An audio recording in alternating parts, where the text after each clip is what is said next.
శివాయ బ్రహ్మణే నమ. వీరబ్రహ్మేంద్ర స్వామినే నమ. జై వీరబ్రహ్మ జై గోవిందమాంబ జై. ఓం హ్రీం క్లీం శ్రీం శివాయ బ్రహ్మణే నమ. 2026వ సంవత్సరం మీనరాశి వారి యొక్క రాశిఫలం. వచ్చినటువంటి ఫలితం 5, బుధుడికి సంబంధించినటువంటి ఫలితం. ఓవైపు ఏమో జన్మరాశి జన్మలగ్నంలో శని భగవానుడి యొక్క తీక్షణమైనటువంటి సంచారం, మరో దశ రాహు సంబంధమైన స్థితిగతి. కానీ ప్రశ్నాశాస్త్రాన్ని అనుసరించి వచ్చినటువంటి ఫలితం బుధుడికి సంబంధించిన ఫలితం. కొన్ని సందర్భాల్లో కెరియర్కు సంబంధించిన అంశాలు, వృత్తి ఉద్యోగం వ్యాపార సంబంధమైన అంశాలు చాలా అద్భుతంగా ఉండబోతున్నాయి. యోగదాయకమైనటువంటి ఫలితాన్ని ఇచ్చేటువంటి అవకాశం ఉంది. కానీ విరామం విశ్రాంతి లేకుండా మీరు ప్రయాణం చేయటం, విరామం విశ్రాంతి లేకుండా పనిచేయటం, ఆరోగ్యపరమైనటువంటి అంశాల్లో కొన్ని ఇబ్బందులు తలెత్తే అవకాశం ఉంది. దీర్ఘకాలికంగా ఉన్నటువంటి కొన్ని ఆరోగ్య సమస్యలు, మీ శరీరాన్ని రోగ నిరోధక శక్తిని తగ్గించటం, హార్మోన్స్ లేదా విటమిన్లకు సంబంధించినటువంటి ఇన్బ్యాలెన్స్, మీ జీవన శైలిలో వచ్చినటువంటి మార్పుల్ని హఠాత్తుగా తట్టుకోలేకపోవడం. కాబట్టి ఆరోగ్యపరమైనటువంటి అంశాల పట్ల మాత్రం మీనరాశి జాతకులు చాలా జాగ్రత్తగా ఉండటం చెప్పదగినటువంటి సూచన. ప్రత్యేకించి వృత్తి ఉద్యోగం ఒకవైపు, ఆరోగ్యాన్ని మరోవైపు సమన్వయం చేసుకోవటంలోనే ఈ సంవత్సరంలో అనుకూలవంతమైన ఫలితాలని మీరు పొందేటువంటి అవకాశం ఉంది. కుటుంబపరమైన అంశాలు, జీవిత భాగస్వామికి సంబంధించిన స్థితిగతులు, అనుకూలవంతమైనటువంటి అంశాలన్నీ కూడా ద్వితీయ అర్థం చాలా అనుకూలవంతంగా ఉంటాయి. సమన్వయంతో, భావోద్వేగాల్ని నియంత్రించుకోవడంతో మీరు వైవాహిక జీవితంలో అవ్వచ్చు, వ్యక్తిగతమైనటువంటి జీవితంలో అనుకూలవంతమైనటువంటి ప్రభావాన్ని పొందేటువంటి అవకాశం.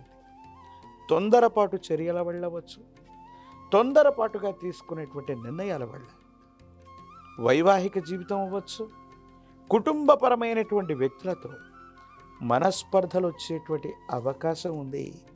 కాబట్టి మాట్లాడుతున్నటువంటి ప్రతి మాటతో పాటు తొందరపాటుగా మీరు చేసేటువంటి కొన్ని చర్యలు ఇబ్బందులకు కారణమయ్యేటువంటి అవకాశం ఉంది.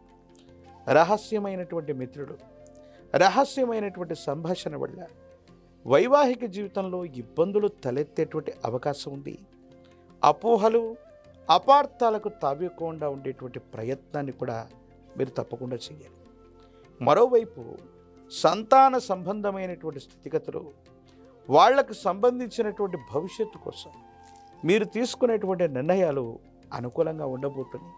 కానీ కొన్ని సందర్భాల్లో మీరు ఆలోచించేటువంటి ఆలోచనకి సంతానం అవ్వచ్చు, కుటుంబ సభ్యులు తీసుకునే నిర్ణయాలు ప్రతికూలంగా ఉండటం మానసికమైనటువంటి వ్యధకి కారణమవుతాయి.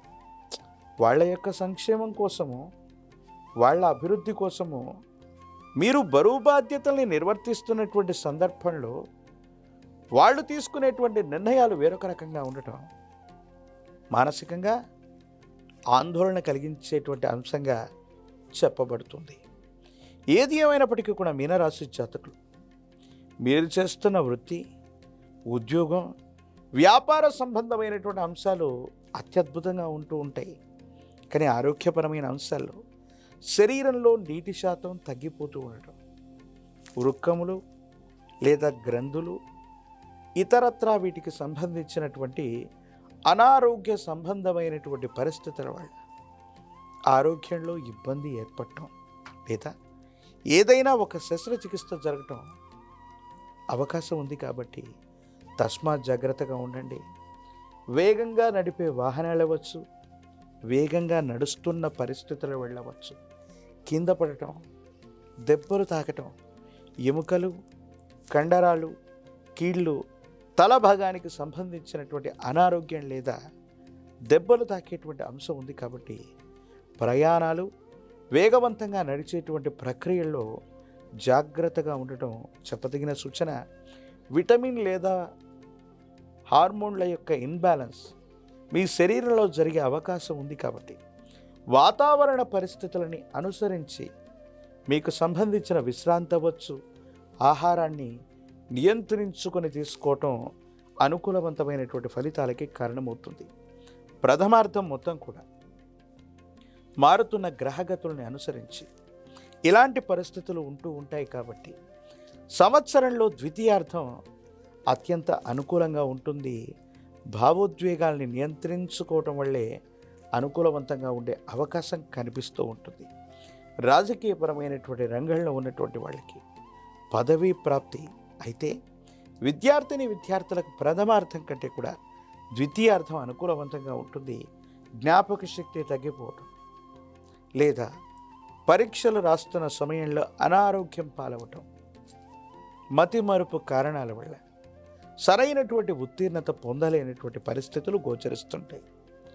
విదేశీ ప్రయాణం కోసం కానీ, విదేశాల్లో ప్రఖ్యాతి చెందినటువంటి యూనివర్సిటీల్లో చదవటానికి ప్రయత్నం చేస్తున్న విద్యార్థులకి ఇది యోగదాయకమైనటువంటి కాలం. నిరుద్యోగులకి ద్వితీయార్థంలో ఉద్యోగం లభిస్తుంది. వివాహం కానటువంటి స్త్రీ పురుషులకి అనుకూలవంతమైనటువంటి సమయం ద్వితీయార్థం అత్యంత అనుకూలవంతంగా ఉంది. కళ్యాణ గడియలు తప్పకుండా నడిచేటువంటి అవకాశం ఉంటుంది. తీక్షణమైనటువంటి ఏలినాటి శని ఒకవైపు, రాహు సంబంధమైనటువంటి స్థితిగతులు, ప్రత్యేకించి కొన్ని గ్రహాల యొక్క గోచారవశాత్తు వాటి యొక్క మార్పు అనేటువంటి జరుగుతుంది. కాబట్టి దేవగురు అయినటువంటి బృహస్పతి యొక్క అనుకూలత అవసరం ఉంటుంది. కాబట్టి గురుచరితని పారాయణ చేయటం మంచిది. ప్రత్యేకించి మహాకాలభైరవ రక్షణ మెడలో ధరించటం, పంచమిక రుద్రాక్షను మెడలో ధరించటం, ఏలినాటి శనిలో కూడా అద్భుతమైనటువంటి ఫలితాల్ని మనం పొందేటువంటి అవకాశం కనపడుతుంది. గురుదేవతా స్వరూపాల్లో దత్తాత్రేయ స్వామివారు, వీరబ్రహ్మేంద్ర స్వాముల వారు లేదా దక్షిణామూర్తి ఇటువంటి సద్గురువులని ఆశ్రయించిన, సద్గురు చరితని పారాయణ చేసిన జాతకంలోని సమస్తమైనటువంటి దుర్యోగాలు తొలగిపోయి కష్టాలు తొలగి అనుకూలవంతమైనటువంటి ఫలితాన్ని తప్పకుండా మీరు పొందేటువంటి అవకాశం కనపడుతుంది.